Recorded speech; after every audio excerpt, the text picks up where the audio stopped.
nítorí ẹ̀sùn ìbanilórúkọjẹ́ adájọ́ ní kí obìnrin oníwàásí ní Alhaja Kaola lọ́nà jù lọ́gbà ẹ̀wọ̀n.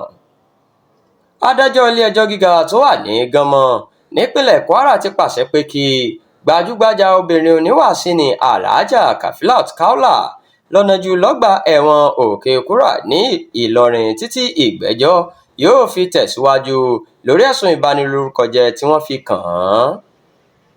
Alhaja Kaola, ẹni tó tún jẹ́ olùdásílẹ̀ iléèwé kan, ni wọ́n fẹ̀sùn kàn pé ó ba oníwàásí mìíràn Alfa Taofeek Akeugba Gold lórúkọ jẹ́.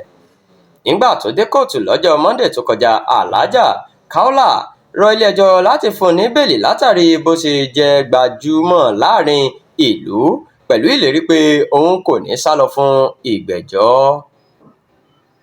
Ṣùgbọ́n agbẹjọ́rò fún olùpẹ̀jọ́ Àjàsá Adémọ́lá tako àrọwà Kaola, ó ní kò ní irú ẹ̀tọ́ bẹ́ẹ̀ lábẹ́ òfin látàrí bó ṣe ti hu irú ìwà yìí kan náà sẹ́yìn.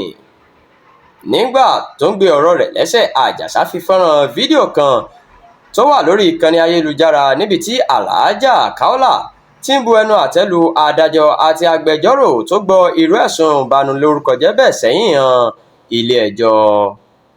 Ó ní irú ẹni tó bá lè máa sọ̀rọ̀ àlùfàǹsá sí àwọn òṣìṣẹ́ ẹ̀ka ètò ìdájọ́ níta gbangba bẹ́ẹ̀ kò tọ́ sí bẹ́ẹ̀lì.